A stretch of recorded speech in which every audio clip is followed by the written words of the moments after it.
렌터카를 빌려 무면허 운전을 하다 20대 여성을 치어 숨지게 한 10대 청소년들이 1심에서 중형을 선고받았습니다. 이들 중 한 명은 심지어 사고 이후에도 또다시 무면허 운전을 한 것으로 드러났습니다. 오늘의 주요 재판을 알아봅니다. 지난해 추석이었을 겁니다. 이 국민들의 마음을 아프게 했던 10대 청소년들의 이 무면허 뺑소니 사고 기억하실 텐데요.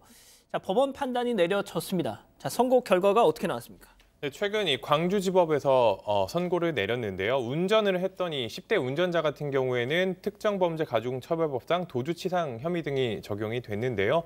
미성년자이기 때문에 부정기형이 선고가 돼서 장기 7년, 단기 5년이 선고됐습니다. 그런데 그 옆자리에 동승자가 있었습니다. 불법 대여한 렌트카를 운전자한테 넘겨주고 운전을 시킨 동승자가 10대, 마찬가지로 10대였는데 유기 방조 등의 혐의로 재판에 넘겨져서 마찬가지로 부정기형입니다. 장기 2년 6월에 단기 1년 6월을 선고받고 법정 구속됐습니다.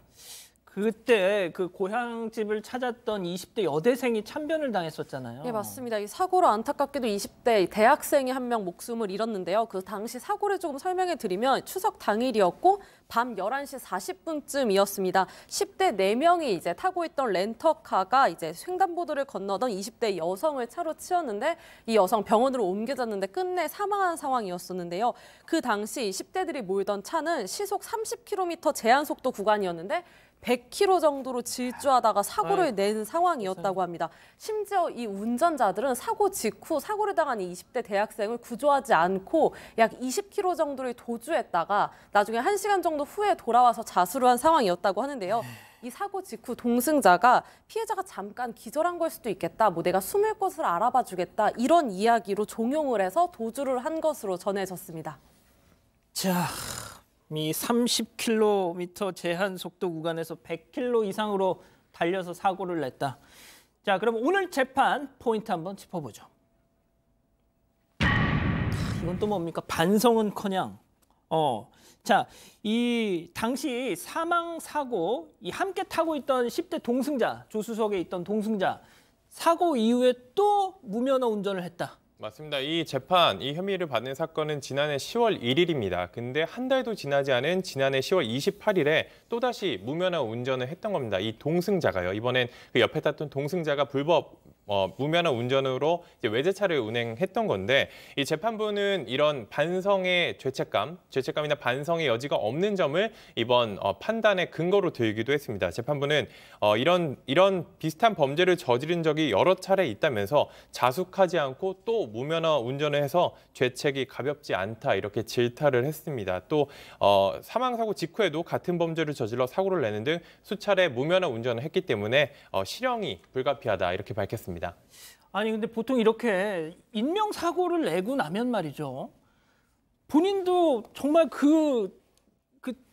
공포감이 막 몰려서 다시는 진짜 운전대를 못 잡을 것 같은데 얘네들은 도대체 무슨 생각이었을까요? 첫 번째 사건 처리 과정에서 피해자가 얼마만큼 큰 충격을 받고 어떻게 사망했는지에 대해서 전혀 인지가 없었을 거예요.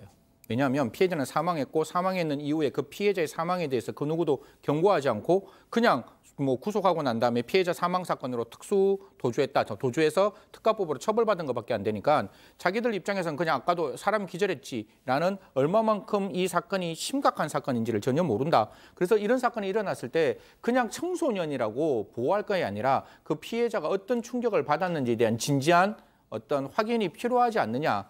그래야지 다음에 그 무서움으로 핸들을 잡지 않는데 그냥 게임으로 생각했겠죠. 그냥 피해자는 그냥 부딪혔고 부딪힌 피해자는 사망했는 거에 대해서 전혀 확인하지 않고 기절했다라고 자기는 생각하면서 그냥 또 무면 운전을 하는 건데 지금 이 18세에 대해서 우리 법원이 장기 2년 6개월에 단기 1년 6개월 하면서 유기 방조 혐의로 갔는데 저는 이 정도 되면 공동정범으로 가야 되는 거고 공동정범으로 가서 좀 더 강력한 처벌을 했어야 되는데 단기가 사실상 이 청소년이 받은 형기라고 보이는 거거든요. 피해자가 이렇게 사망했고 그다음에 또 무면 운전을 했음에도 불구하고 1년 6개월 이 부분에 대해서는 좀 양형 기준이 좀 바뀌어야 되지 않을까 생각합니다.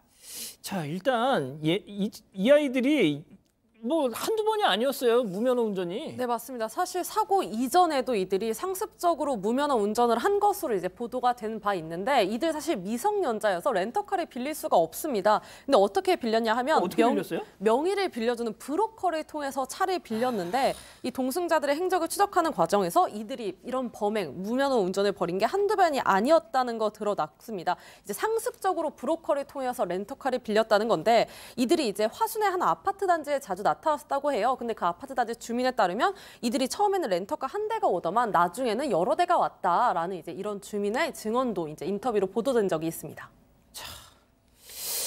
아, 답답합니다. 앞서 이 승희 의원께서 잠깐 얘기를 하셨는데 변호사님. 네. 사망 사고에 이 20대 무용 꿈나무 이 여대생이 숨졌습니다. 그렇죠. 자, 그런데 장기 7년, 단기 5년. 또 뺑소니를 종용했던 이 동승자는 장기 2년 6월에 단기 1년 6월. 일단은 이게 소년법에 적용이 된다면 장단기, 부정기형으로 합니다. 그래서 뭐 장기 7년, 단기 5년, 뭐 2년 6월, 1년 6월 이렇게 정한 거는 맞는데 우리 특가법상의 특정문제 가중처벌법상의 도주치사죄예요.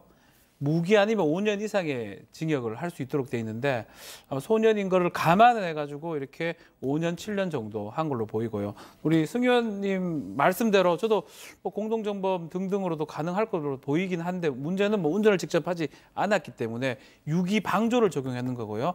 그 친구가 지금 이 2년 6월, 1년 6월 난 거는 그 와중에 계속 무면허를 반복했던 게 아마 적용이 좀 됐을 것 같습니다. 그래서 실형으로 한 것으로 봐야 될 것 같습니다. 자, 이렇게 말이죠. 10대 청소년들이 면허도 없이 렌터카를 빌릴 수 있었던 거, 비대면 차량 공유 서비스에 허점을 노렸다라는 지적이 나오고 있는데 이 피해자 유족 이야기 한번 들어보시죠. 운전자 포함해서 총 5명이 지금 동승을 하고 있었고요. 10대 무면허였고 요즘에 카시어링이라고 해가지고 스마트폰 앱을 통해가지고 렌트를 많이 하잖아요. 면허 있는 성인이 렌트를 했다가 10대들한테 다시 웃돈을 받고 차를 빌려주는 그런 식인 거죠. 다시는 예진이와 같은 이런 피해를 보는 사람이 없어야 한다고 생각을 하고 이번 사건이 본보기가 되어서 청소년이라는 보호막을 앞세워서 청소년이라서 괜찮다 이런 생각을 못하게 해야 된다고 생각을 합니다. 네, 유족 인터뷰도 있었지만 사실 이런 비대면 렌트 서비스에 대한 허점이라고도 볼 수 있겠습니다. 이게 직접 만나서 하는 게 아니기 때문에 이런 성인 명의로 이런 차를 빌릴 수 있는 그런 휴대전화나 이런 서비스를 소개해주는 이런 브로커들이 있었던 겁니다. 이런 사람들이 이제 온라인 소셜미디어나 이런 어떤 메신저를 통해서 영업을 하는데 이게 마약이나 뭐 성매매, 뭐 음란물과 다르게 바로바로 이제 차단이 안 된다는 거예요. 그런 허점이 있었습니다. 그렇기 때문에 이런 렌트카를 10대가 무면허 상태로 빌려서 운전을 할 수 있었던 거고 이게 조금 더 심각한 문제가 뭐냐면 이 차량 공유 서비스 업체들도 이런 상황을 알고는 있습니다. 근데 이 비대면 서비스의 특성상 일일이 확인할 수 없기 때문에 이런 식으로 브로커가 이 성인 명의로 가입돼 있는 휴대전화를 빌려줘서 10대가 무면허로 운전하는 것까지는 막기는 어려운 상황이다. 이런 식으로 해명을 하고 있습니다. 지금 10대 무면허 렌터카 이렇게 제가 기사 검색을 해봤더니 와 정말 기사가 한가득이에요. 지금 그런 일이 엄청 많았다는 거고 더군다나 이번 사건의 경우는 유족들은 자동차 보험 보상도 받지 못하는 상황입니다. 무면허였으니 말이죠. 자, 지금 계속 좀 늘고 있다면서요, 이런 일이? 맞습니다. 이런 10대가 렌터카를 빌려서 무면허로 사고를 내는 이 사고가 굉장히 많이 늘고 있다고 합니다. 먼저 2015년부터 2019년 동안 400건이 넘는 이런 렌터카 무면허 사고가 발생했습니다. 그렇구나. 이로 인해서 8명이 사망하고 700명이 넘는 부상자가 나오기도 했었는데요. 심지어 이 증가율도 굉장히 걱정되는 게 이 기간 이 사건도 매년 13%씩 증가했고 지난해만 해도 거의 100건에 가까운 90여 건의 이런 무면허 렌터카 사고가 있었습니다. 자, 승 의원님, 네네. 이 가해 청소년들 말이죠. 반성문을 냈대요. 근데 유족들한테는 사과를 했답니까? 이게 반성문의 가장 큰 맹점이죠. 이게 사과는 피해자에게 해야 되는 건데 그 사과를 법원에 하고 있다는 거죠. 그리고 법원에 하는 사과가 과연 피해자에 대한 사과가 없다면 그 사과가 무슨 의미가 있겠느냐라는 것이고 피해자 입장에서도 단 한 번 사과를 받은 적이 없다라고 이야기를 하고 있다니까요. 저는 거듭 말씀드리지만 반성은 그 양이 중요한 것이 아니라 그 진정성이 중요한 것이고 그 진정성은 법원에 하는 것이 아니라 피해자에게 하는 거라고 말씀드리고 싶습니다. 자, 지금 피해자 아버님 지금 워딩이 나가고 있는데 사과를 한 번도 받지 못하셨다지 않습니까? 자, 정말 안타깝기가 그지없습니다. 자, 오늘 법 이렇게 마무리하고요.